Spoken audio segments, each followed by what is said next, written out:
to the Turnbuckle Tavern's YouTube page. Today we're going to be talking about Charlotte signing with VaynerSports. And before we get into that, make sure you guys click on the link in the description below. Follow that link to our podcast page, our Pro Wrestling Tees page, Twitter and Instagram, and make sure you subscribe to the YouTube page as well. And click the bell up in the corner so you know when we're coming back with more videos. But now let's get into so today, just announced a couple of hours ago, Charlotte Flair is the first professional wrestler signed to VaynerSports. Explain how big that is.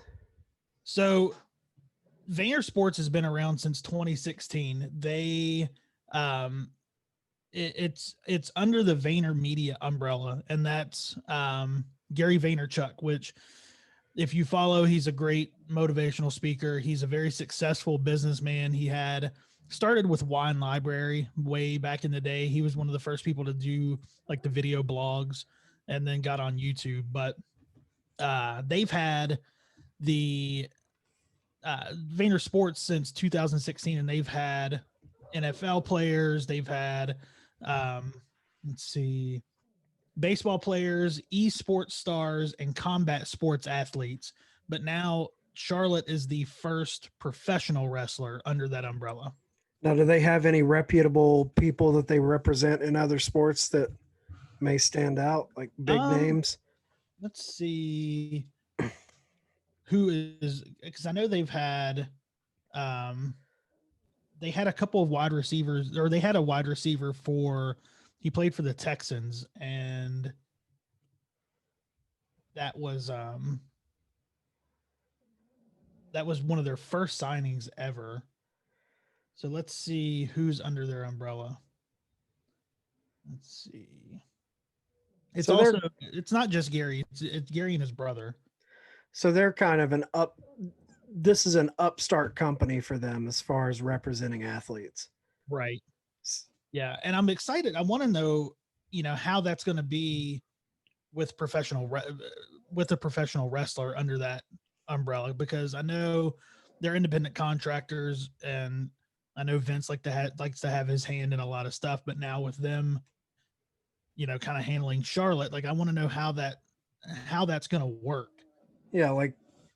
Because it doesn't seem like pro wrestlers have much in the ways of negotiating money, right, and particulars as far as television deals and getting cuts of those type of things.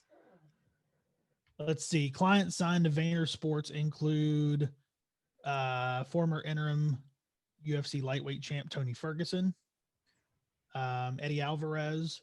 Oh, wow. Vitor Belfort, Chris Weidman, Uriah Faber.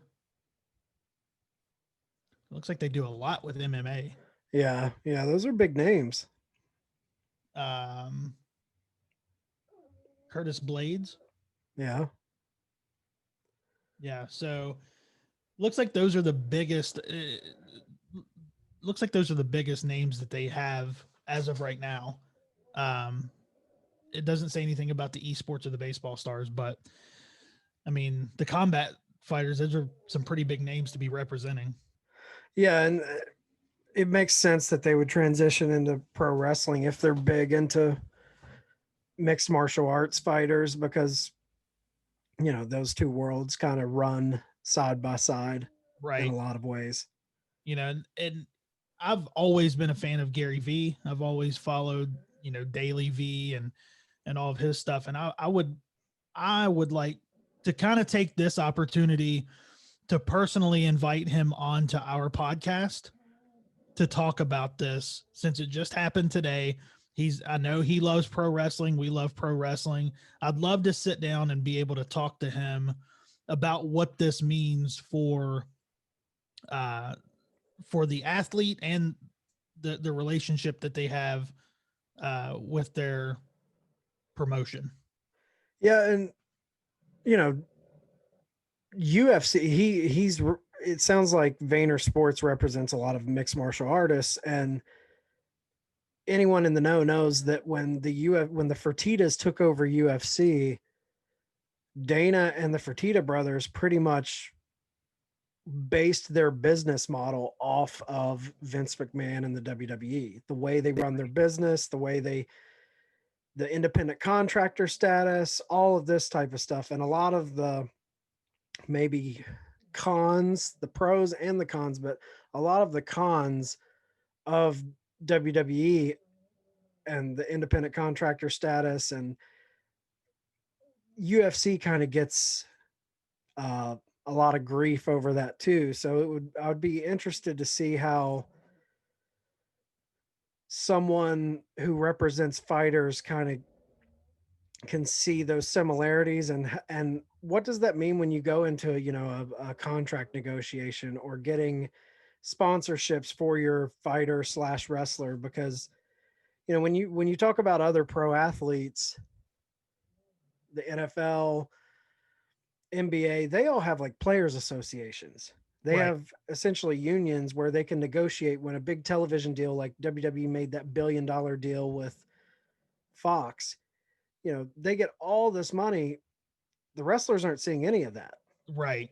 But Yeah. you And know, when NBA made that big TV deal, I think I want to say the NBA players got like 40, between 40 and 50 some percent of that deal went to yeah, the and players. that's what I was gonna say. Like it's gotta be easier for sports agents that have clients in, you know, NBA, NFL, because there are unions that kind of dictate a lot of stuff that happens. So a lot of what the agent would be negotiating for is already taken care of by the union.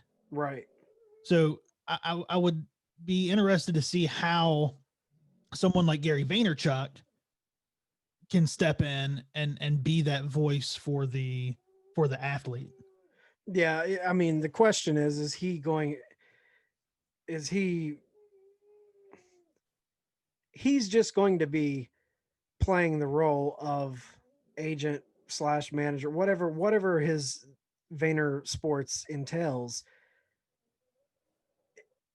It's not, he's coming into a system that's already made. It's not like he's going to come in and blow the system up and now everyone, they've got a union. And so he kind of has to work within that. And I guess my question would be, what, outside of just getting your contract dollars, what does an agent manager, what can you really do? What are the things you can do outside of just sponsorship dollars and your contract bottom line that makes you uh, valuable?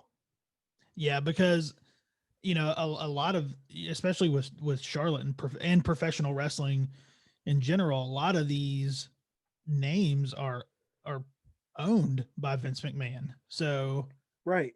you know, how are you going to come in and negotiate those, you know, other deals, you know, movies, commercials, whatever it is, to get money for Charlotte Flair and not, you know, I guess Ashley, the, you know.